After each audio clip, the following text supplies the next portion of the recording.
Okay. Are runs learned, or are they just something you're born with to be able to do vocal runs? Oh, learned completely. Because if you asked me to do a run when I was 13 years old, I would give you a sound that came straight from the underworld. Like, absolutely, positively, 200% learned. Okay. And I experience this still to this day. I will listen to a run and attempt to do it, and I can't, and then I'll practice it over and over. Kind of like the video that I harmonized to you in. Yeah.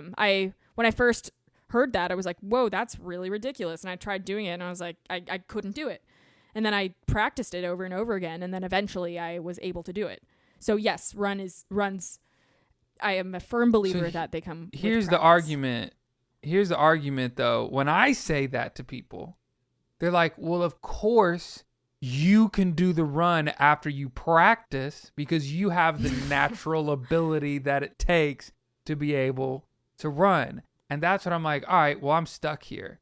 But I know singers that are good singers and try to run. They can't do it. They can't run. They can't do it. They try and try and try and try and try, and they can't. And I'm still convinced that part of me says that, like, I've been trying to do runs since I was like 6 or 7. So like part of me is like, well, when I was in my developmental years, I was trying to copy Stevie Wonder, and I was trying to copy my dad. And they both sang a lot of runs. And I didn't know that runs were special when I was learning to sing. I thought that's just how you sang. Because I grew up hearing my dad sing a bunch of runs, hearing Stevie Wonder sing, Ray Charles stuff. Like, I just thought, oh, that's just a thing that singers do. Right. And people who start trying at age 20 and then after 5 minutes of trying can't do it, and then they just say, oh, well, you just have it naturally. Some people can do it and some people just can't. That's when I get a little frustrated. That was exactly that was going to be my counter argument. Was that I think it depends on what you're listening to in your developmental years as a musician. Like I grew up in my early childhood. I was a big theater kid, and I listened to a lot of musical theater. And as a child, if you listen to like videos of me singing, I sound very like meh and very like classic Broadway, like, kid sort of musical theater-y.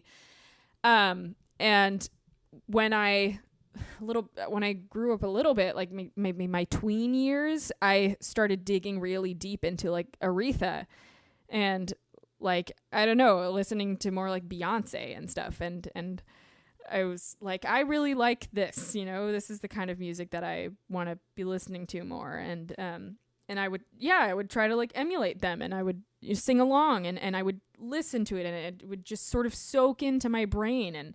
And that's when I think my voice developed mostly into, I don't know. And my voice I find is always changing too. Like in the past few years, it's changed.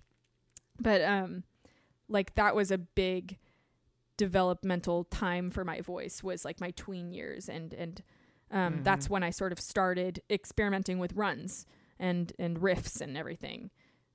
So I definitely absolutely was not born with it.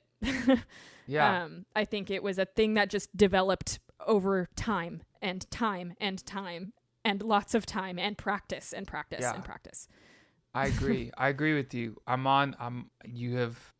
You have solidified my answer and my thought. I get swayed sometimes by people, but I'm sticking to it next time. Listen, yeah, I'm very confident in that. Yeah. Okay. Good. Yeah. Same. I never doubted either. Totally.